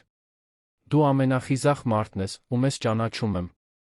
Եթե քեզ որևէ բան պետք լինի, միշտ կարող ես իմ վրա հույս դնել»։ Մինչ աղջիկները զրուցում էին, Գարեգինը Հովսեփին կանչեց առանձին զրույցի։ «Հովսեփ, ուզում եմ քեզ հետ խոսել Սոֆյայի ապագայի մասին։ Նա ունի արտասովոր տաղանդ, որը կարող է դռներ բացել անհավանական հնարավորությունների համար։ Բայց ես նա գիտեմ, որ նման տաղանդները կարող են գրավել մարդկանց, ովքեր լավ մտադրություններ չունեն»։ Հովսեփը անհանգստացած գլխով արեց։ «Պարոն Գարեգին, դա իմ ամենամեծ անհանգստությունն է։ Ես չեմ ուզում, որ իմ դստերը շահագործեն կամ որ նա կորցնի իր անմեղությունը իր տաղանդների պատճառով։ Հենց դրա համար եմ ուզում ձեզ օգնել։ Ուզում եմ կրթական հիմնադրամ ստեղծել Սոֆյայի համար, վճարել տիկին Նունեի բուժումների համար երաշխավորել, որ ձեր ընտանիքն ունենա այն ամբողջ անվտանգությունն ու կայունությունը, որին արժանի է։ Բայց ուզում եմ դա անել այնպես, որ պահպանվեն այն արժեքները, որոնք դուք սովորեցրել եք Սոֆյային»։ Հովսեփը երախտագիտությամբ նայեց Գարեգինին։ «Պարոն Գարեգին, ես միշտ սովորեցրել եմ Սոֆյային, որ կյանքը ոչ թե այն է, ինչ մենք ստանում ենք, այլ այն, ինչ մենք տալիս ենք։ Եթե դուք ուզում եք մեզ օգնել, միայն խնդրում եմ, որ դա լինի այնպես, որ թույլ տա Սոֆյային շարունակել օգնել ուրիշ մարդկանց։ Դա է իմ մտադրությունը, Հովսեփ։ Ուզում եմ, որ Սոֆյան ունենա լավագույն կրթական ռեսուրսները, բայց նա ուզում եմ, որ նա այդ ռեսուրսներն օգտագործի աշխարհն ավելի լավ տեղ դարձնելու համար»։ Հաջորդ օրերին Սոֆյայի պատմությունը սկսեց զգուշորեն տարածվել հայկական տեխնոլոգիական աշխարհում։ Գարեգինին հաջողվել էր նրա անունը մամուլից հեռու պահել, բայց թվային անվտանգության մասնագետների համայնքում բոլորը խոսում էին փոքրիկ հանճարի մասին, ով փրկել էր միլիարդավոր դրամների ընկերություն։ Կարևոր համալսարանները սկսեցին կապ հաստատել, առաջարկելով կրթաթոշակներ։ Տեխնոլոգիական ընկերություններն առաջարկում էին խորհրդատվական պայմանագրեր։ Հետազոտական ինստիտուտները ցանկանում էին ուսումնասիրել Սոֆյայի կարողությունները։ Գարեգինն ու Հովսեփը զգուշորեն զտում էին այս բոլոր առաջարկները, ընտրելով միայն նրանք, որոնք իսկապես կնպաստեին Սոֆյայի առողջ զարգացմանը, որպես անձի, որպես մասնագետի։ Իզաբելլայի փրկությունից 3 շաբաթ անց Գարեգինը Սիմոնյանների ընտանիքին հրավիրեց հատուկ հանդիպման իր գրասենյակ։ Նունեն, ով այժմ Գարեգինի աջակցության շնորհիվ ստանում էր լավագույն բժշկական բուժումները, ներկա էր Հովսեփի Սոֆյայի հետ միասին։ «Ես ձեզ այստեղ եմ հրավիրել, ապագայի մասին խոսելու», սկսեց Գարեգինը։ Սոֆիա, դու փրկեցիր իմ ընկերությունը, փրկեցիր Իզաբելլային, ցուցաբերեցիր մի հասունություն ու մեծահոգություն, որը ես չեմ տեսնում նույնիսկ քեզանից 3 անգամ մեծ մեծահասակների մոտ։ Հիմա ուզում եմ քեզ մի առաջարկ անել։ Սոֆիան նայեց ծնողներին, նախքան պատասխանելը։ Ինչ տեսակի առաջարկ, պարոն Գարեգին։ Ուզում եմ ստեղծել տեխնոլոգիայի կրթության ինստիտուտ, որը կկրի քո անունը։ Սոֆիա Սիմոնյան ինստիտուտ։ Դա կլինի մի վայր, որտեղ հատուկ տաղանդներով երեխաները կկարողանան զարգացնել իրենց հմտությունները, բայց նա, որտեղ բոլոր երեխաները հնարավորություն կունենան ստանալու որակյալ տեխնոլոգիական կրթություն, անկախ իրենց սոցիալական ծագումից։ Նունեի աչքերը լցվեցին արցունքներով։ Հովսեփը հուզմունքով բռնեց կնոջ ձեռքը։ Բայց մի պայման կա, շարունակեց Գարեգինը։ Ես ուզում եմ, որ դու լինես ինստիտուտի տեխնոլոգիական տնօրենը։ Իհարկե, միայն քո ուսման երեխայի կյանքի հետ համատեղելի ժամանակացույցով։ Դու կունենաս մեծահասակների թիմ, որը քեզ կաջակցի ամեն ինչում, բայց ամենակարևոր տեխնոլոգիական որոշումները կանցնեն քո միջոցով։ Սոֆիան նորից նայեց ծնողներին։ Մայրիկ, հայրիկ, կարծում եք, դա լավ գաղափար է։ Նունեն ծնկի իջավ դստեր արջ։ Աղջիկս, դու ծնվել ես մեծ գործեր անելու համար։ Եթե սա քո տաղանդներն օգտագործելու միջոց է օգնելու այլ երեխաների, ապա մայրիկը լիովին աջակցում է։ Հովսեփը գլխով արեց, համաձայնվելով։ Սոֆիա, ես միշտ սովորեցրել եմ, որ մեր տաղանդները նվերներ են, որոնք մենք ստանում ենք աշխարհի հետ կիսելու համար։ Եթե դու պատրաստ ես զգում այս պատասխանատվությանը, հայրիկը միշտ քո կողքին կլինի, քեզ աջակցելու։ Սոֆիան ժպտաց նայեց Գարեգինին։ Պարոն Գարեգին, ես ընդունում եմ։ Բայց միայն եթե դուք խոստանաք, որ մենք միշտ կհիշենք, որ ամենակարևորը ոչ թե այն է, թե որքան խելացի է մեկը, այլ որքան բարի է այդ մարդը։ Գարեգինը ձեռքը մեկնեց Սոֆիային։ Խոստացված է, տնօրեն Սոֆիա։ Մինչ նրանք սեղմում էին ձեռքերը, սենյակում բոլորը հասկացան, որ ականատես են լինում ավելի մեծ բանի ծնունդի, քան պարզապես կրթական ինստիտուտն է։ Նրանք տեսնում էին մի հեղափոխության ակունքը, թե ինչպես է հայ հասարակությունը վերաբերվում բացառիկ տաղանդներին, հատկապես համեստ ծագում ունեցող երեխաների շրջանում։ Բայց ոչ Գարեգինը, ոչ Սիմոնյանների ընտանիքը չէին պատկերացնում, որ սա կլինի միայն առաջինը այն բազմաթիվ փոխակերպումներից, որոնք Սոֆիան կբերի իրենց կյանք։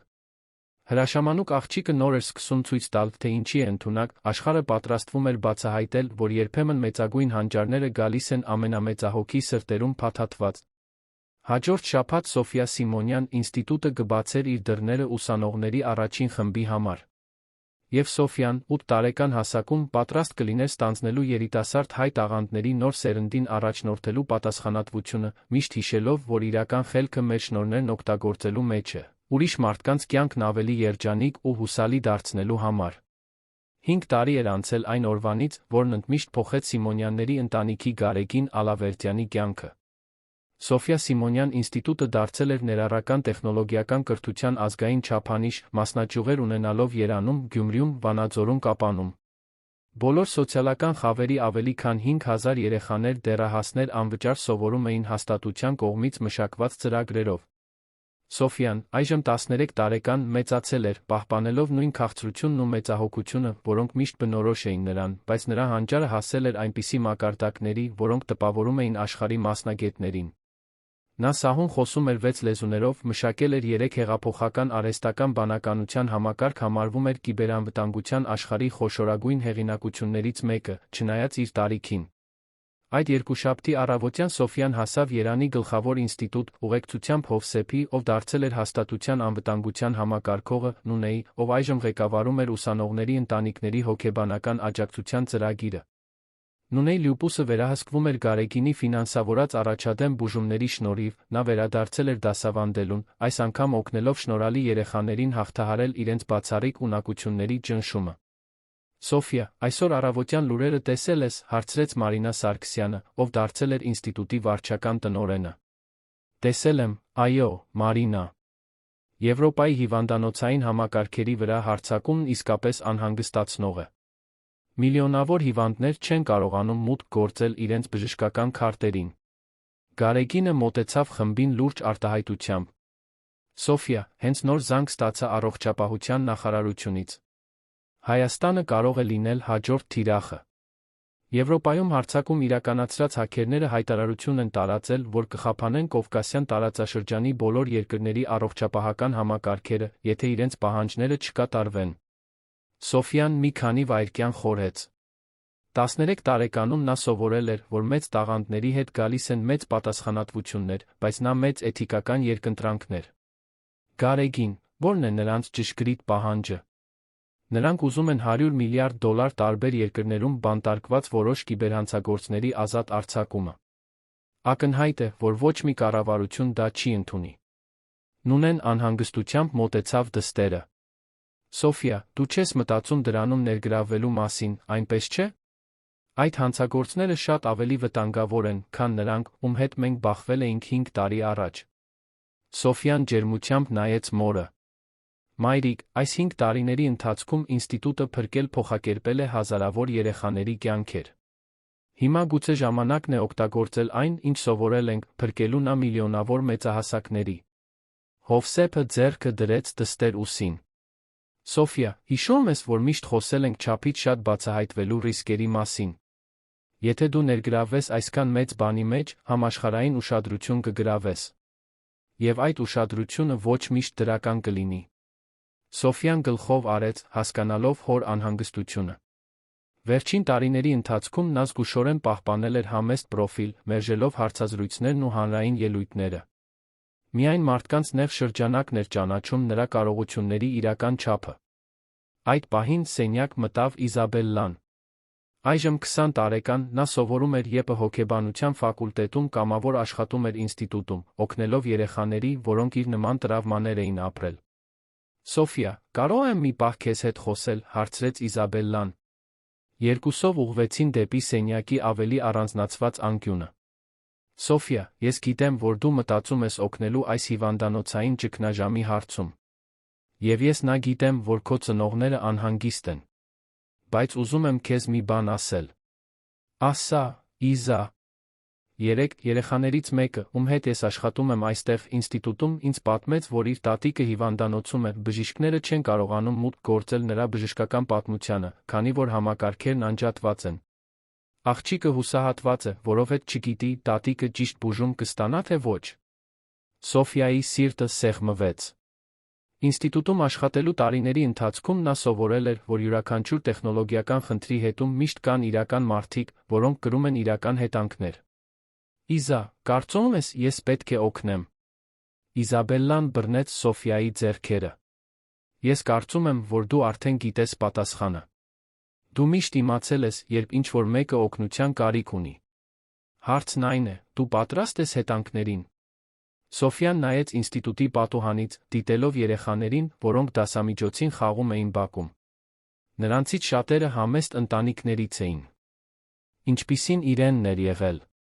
Մյուսները հարուստ ընտանիքներից էին, բայց բոլորն ունեին մի ընդհանուր բան, ինստիտուտում գտել էին մի վայր, որտեղ կարող էին զարգացնել իրենց տաղանդները անվտանգ սիրալիր միջավայրում։ Իզա, հիշում ես այն օրը, երբ քեզ փրկեցին։ Կարծես 3 լիներ։ Այդ օրը ես սովորեցի, որ երբեմն մենք պետք է վտանգենք մեր սեփական անվտանգությունը, պաշտպանելու մեր սիրելիներին։ Այսօր այդ մարդկանց թվում են միլիոնավոր հիվանդներ, որոնք կախված են հիվանդանոցային համակարգերից ապրելու համար։ Իզաբելլան ժպտաց։ Ուրեմն, դու արդեն կայացրել ես քո որոշումը։ Սոֆիան վերադարձավ ընտանիքի Գարեգինի մոտ։ Ես կօգնեմ, հայտարարեց նա։ Բայց այս անգամ ես մենակ չեմ աշխատի։ Ուզում եմ մոբիլիզացնել ինստիտուտի նախկին ուսանողների ամբողջ ցանցը։ Մենք ունենք ավելի քան 1000 փայլուն երիտասարդներ, որոնք սփռված են աշխարհով, մեկ կարող են իրենց տաղանդներով նպաստել։ Գարեգինը անհանգստացավ։ Սոֆիա, վստահ ես։ Այս մեծության գործողությունը միջազգային ուշադրություն կգրավի։ Քո կյանքն այլս երբեք նույնը չի լինի։ Գարեգին, այս 5 տարիների ընթացքում դուք ինձ պաշտպանել եք, ինձ հնարավորություն եք տվել խաղաղության մեջ մեծանալու։ Բայց եկել է ժամանակը օգտագործելու այն ամենը, ինչ սովորել եմ, աշխարհում փոփոխություն մտցնելու համար։ Նունեն խոնավացած աչքերով մոտեցավ դստերը։ Աղջիկս, եթե դա է այն, ինչ քո սիրտը քեզ հուշում է անել, մայրիկը քո կողքին կլինի, անկախ նրանից, թե ինչ կպատահի։ Հովսեփը գրկեց Սոֆիային։ Եվ հայրիկը նույնպես, իմ փոքրիկ հանճար։ Հաջորդ 48 ժամվա ընթացքում Սոֆիան համակարգեց պատմության մեջ ամենամեծ համագործակցային կիբերանվտանգության գործողությունը։ Սոֆիա Սիմոնյան ինստիտուտի նախկին ուսանողները միաժամանակ աշխատեցին 12 տարբեր երկրներից, ստեղծելով թվային պաշտպանության ցանց, որը ոչ միայն արգելափակեց հիվանդանոցային համակարգերի վրա հարձակումները, այլ հետագծեց ամբողջությամբ չեզոքացրեց պատասխանատու հանցավոր կազմակերպությունը։ Գործողությունն այնքան արդյունավետ էր, որ գրավեց կառավարությունների, համալսարանների միջազգային կազմակերպությունների ուշադրությունը։ Առաջին անգամ Սոֆիա Սիմոնյանի անունը հայտնի դարձավ ամբողջ աշխարհում։ Սոֆիա, ասաց Գարեգինը ճգնաժամի ավարտից 3 օր անց, դու բառացիորեն միլիոնավոր կյանքեր փրկեցիր։ 43 երկրների հիվանդանոցային համակարգերը բնականon գործում են քո աշխատանքի շնորհիվ։ Դա միայն իմ աշխատանքը չէր, Գարեգին։ Դա բոլորիս աշխատանքն էր։ Ինստիտուտի, մեր ընտանիքի, մեր արժեքների։ Այդ պահին Մարինան սենյակ մտավ զարմացած արտահայտությամբ։ Սոֆիա, դուք պետք է սա տեսնեք։ Նա միացրեց հեռուստացույցը, որտեղ լրատվական ծրագիրը հատուկ ռեպորտաժ էր ցուցադրում։ Երիտասարդ հայուհի Սոֆիա Սիմոնյանը, ընդամենը 13 տարեկան, գլխավորել է միջազգային գործողությունը, որը փրկել է տասնյակ երկրների հիվանդանոցային համակարգերը, ասում էր հաղորդավարուհին։ Հավաքարարի ուսուցչուհու դուստր Սոֆիան մասնագետների կողմից համարվում է տեխնոլոգիայի պատմության մեծագույն հանճարներից մեկը։ Ռեպորտաժը ցույց էր տալիս ինստիտուտի պատկերներ, հարցազրույցներ նախկին ուսանողների հետ, բժիշկների վկայություններ, որոնց հիվանդանոցները փրկվել էին։ Ամենատպավորիչն այն է, շարունակում էր լրագրողը, որ Սոֆիան հրաժարվել է ցանկացած ֆինանսական պարգևատրումից մատուցված ծառայությունների համար, խնդրելով միայն, որ շահառու կառավարությունները նպաստեն զարգացող երկրներում տեխնոլոգիական կրթության ծրագրերին։ Սոֆիան անջատեց հեռուստացույցը, շրջվեց դեպի ընտանիքը։ Հիմա բոլորը կիմանան, թե ով եմ ես։ Ավելի դժվար կլինի նորմալ կյանք ունենալ։ Գարեգինը ծնկի իջավ Սոֆիայի առջ։ Սոֆիա, գուցե ժամանակն է դադարել փորձել նորմալ կյանք ունենալ։ Գուցե ժամանակն է ընդունել, որ դու ծնվել ես արտասովոր բաներ անելու համար։ Բայց ես չեմ ուզում կորցնել իմ ընտանիքը։ Չեմ ուզում, որ մարդիկ ձեզ տեսնեն միայն որպես հանճարի ընտանիք։ Դուք դրանից շատ ավելին եք։ Հովսեփը ժպտաց։ Սոֆիա, դու մեր դուստրն ես, նախքան հանճար լինել։ Ոչինչ, որ դու անես աշխարհում, չի փոխի այն սերը, որ մենք զգում ենք քո հանդեպ, կամ այն հպարտությունը, որ մենք քո ծնողներն ենք։ Հաջորդ ամիսներին Սիմոնյանների ընտանիքի կյանքը կտրուկ փոխվեց։ Սոֆիան հրավերներ ստացավ համաշխարհային հեղինակավոր համալսարաններում դասախոսությունների, աշխատանքի առաջարկներ խոշոր կորպորացիաներից, համագործակցության առաջարկներ միջազգային հետազոտական ինստիտուտներից։ Բայց ամենակարևոր որոշումը եկավ անսպասելի աղբյուրից։ Սոֆիա, ասաց Գարեգինը մի շաբաթ առավոտ, զանգ ստացա ՄԱԿ-ից։ Նրանք ուզում են ստեղծել տեխնոլոգիական կրթության համաշխարհային ծրագիր, հիմնված մեր ինստիտուտի մոդելի վրա։ Եվ ուզում են, որ դու լինես նախագծի միջազգային համակարգողը։ Սոֆիան նայեց ծնողներին։ Դա կնշանակի շատ ճանապարհորդել, շատ տարբեր երկրներ տեսնել։ Նունեն բռնեց դստեր ձեռքը։ Եվ դա նա կնշանակի օգնել միլիոնավոր երեխաների ամբողջ աշխարհում, բացահայտելու, զարգացնելու իրենց տաղանդները։ Աղջիկս, ասաց Հովսեփը, երբ դու փոքր էիր, մենք միշտ երազում էինք, որ դու կարողանաս ունենալ աշխարհի լավագույն հնարավորությունները։ Հիմա դու հնարավորություն ունես այդ հնարավորություններն առաջարկելու այլ երեխաների։ Սոֆիան մի քանի օր խորեց, նախքան իր որոշումը կայացնելը։ Վերջում, ինստիտուտի մի երեխայի հետ զրույցը օգնեց նրան որոշել։ Սոֆիա, ասաց Պետրոսը, 8 տարեկան տղա, ով ծրագրավորում էր սովորում ինստիտուտում, իմ ուսուցչուհին ասաց, որ դու կարող ես օգնել երեխաներին ամբողջ աշխարհում, սովորել համակարգիչների մասին։ Ճիշտ է։ Կարող է լինել, Պետրոս։ Բայց դա կնշանակի, որ ես պետք է շատ ճանապարհորդեմ, երբեմն հեռու լինեմ իմ ընտանիքից։ Պետրոսը մի պահ մտածեց։ Սոֆիա, հիշո՞մ ես, երբ դու ինձ սովորեցրիր, որ երբ մենք տաղանդ ունենք, պետք է այն օգտագործենք ուրիշներին օգնելու համար։ Սոֆիան ժպտաց։ Հիշում եմ, այո։ Ուրեմն, դու արդեն գիտես ինչ անել, չէ՞։ Այդ գիշեր Սոֆիան հայտարարեց իր որոշումը նոր Նորքի իրենց տան հյուրասենյակում հավաքված ընտանիքին, նույն բնակարանում, որտեղ նա մեծացել էր։ Ես կընդունեմ ՄԱԿ-ի հրավերը, ասաց նա։ Բայց միայն եթե դուք համաձայնեք ինձ հետ գալ այս ճանապարհորդությանը։ Մայրիկը կարող է համակարգել ծրագրի միջազգային հոգեբանական աջակցությունը։ Հայրիկը կարող է պատասխանատու լինել բոլոր մասնաճյուղերի անվտանգության համար։ Գարեգինը կարող է լինել համաշխարհային գործադիր տնօրենը։ Իսկ Իզաբելլան կարող է համակարգել ընտանիքների աջակցությունը։ Գարեգինը հուզվեց։ Սոֆիա, վստահ ես, որ ուզում ես մեզ ներառել այս ամենի մեջ։ Գարեգին, 5 տարի առաջ դու ինձ սովորեցրիր, որ ընտանիքը ոչ միայն արյունակցական կապի մասին է, այլ այն մարդկանց, ում մենք ընտրում ենք ունենալ մեր կողքին։ Դուք իմ ընտրյալ ընտանիքն եք, ես ուզում եմ, որ մենք այս ճանապարհորդությունն անցնենք միասին։ 3 ամիս անց Սիմոնյանների ընտանիքը Նյու Յորքում էր, ներառական տեխնոլոգիական կրթության Սոֆիա Սիմոնյան համաշխարհային ծրագրի պաշտոնական մեկնարկի համար։ Արարողությանը ներկա էին 190 երկրների ներկայացուցիչներ։ Երբ Սոֆիան բարձրացավ ամբիոն, իր ելույթն ասելու, նա այլևս այն ամաչկոտ աղջիկը չէր, ով 5 տարի առաջ մտել էր արմթեք։ Նա դարձել էր վստահ, հստակ խոսող իր արժեքներին խորապես նվիրված երիտասարդ կին։ Տիկնայք պարոնայք, սկսեց Սոֆիան, 5 տարի առաջ ես ընդամենը մի հետաքրքրասեր աղջիկ էի, ով սիրում էր խաղալ համակարգիչներով։ Այսօր ես այստեղ եմ ոչ թե որովհետև ես յուրահատուկ եմ, այլ որովհետև ես ունեի մի ընտանիք, որը հավատում էր ինձ, մենթորներ, որոնք ինձ սովորեցրին, որ մեր տաղանդները արժեք ունեն միայն այն ժամանակ, երբ մենք դրանք օգտագործում ենք ուրիշներին ծառայելու համար։ Դահլիճում լիակատար լռություն տիրեց։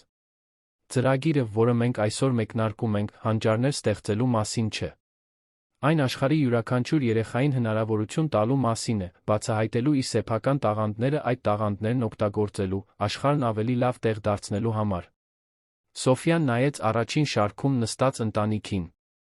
Հովսեփի աչքերը հպարտությունից խոնավացել էին։ Նունեն ժպտում էր սիրով լի սրտով։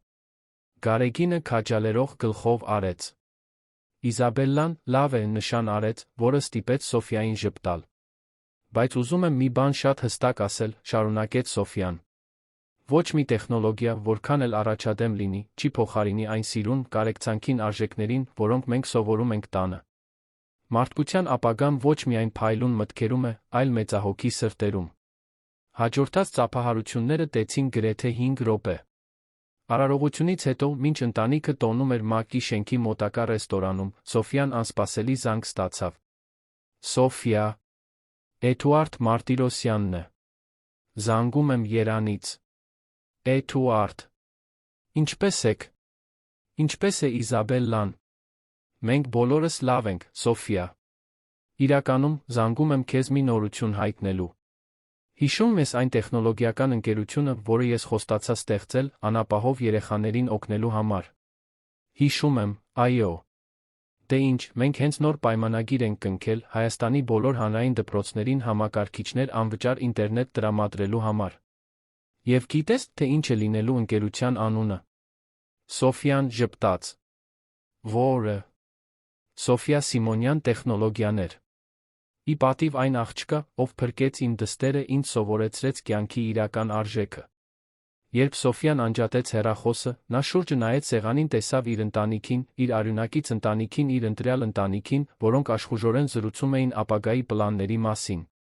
Ինչի՞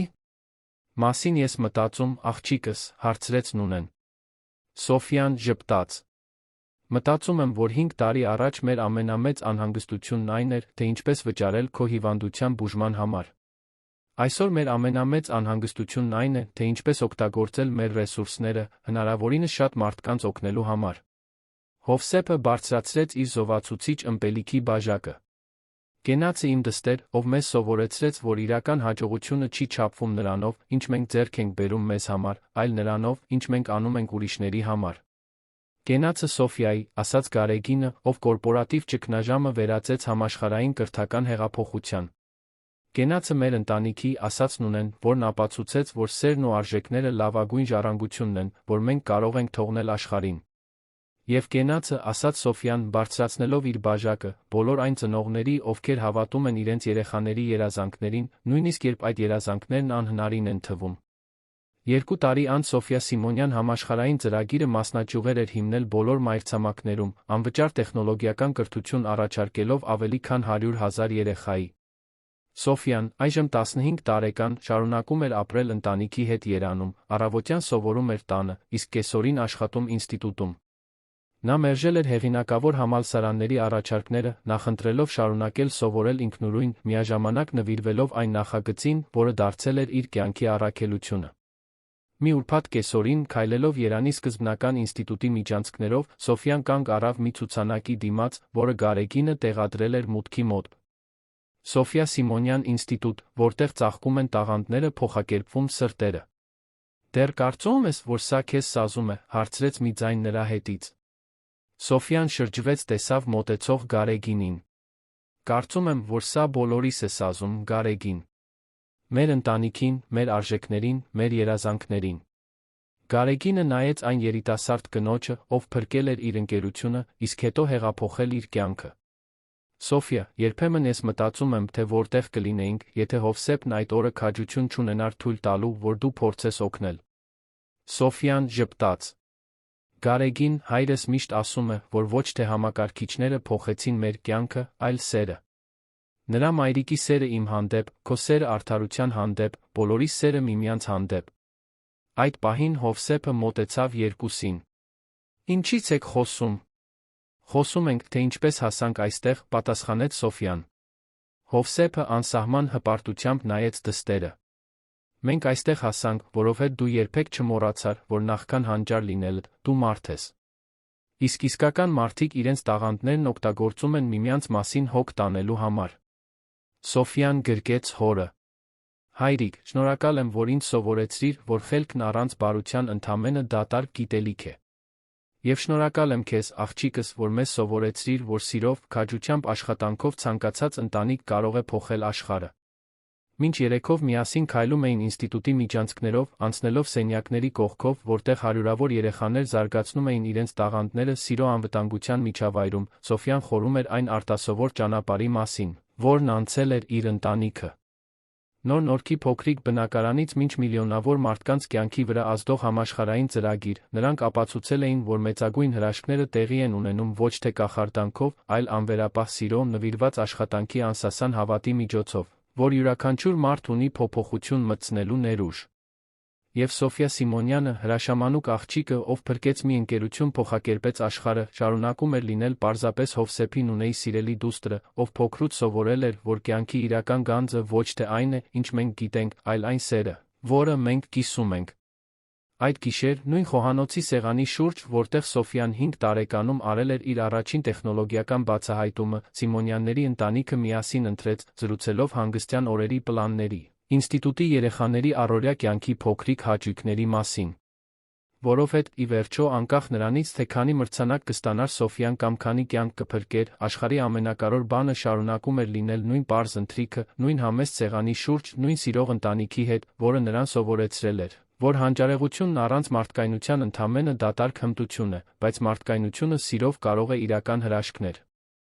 գործել։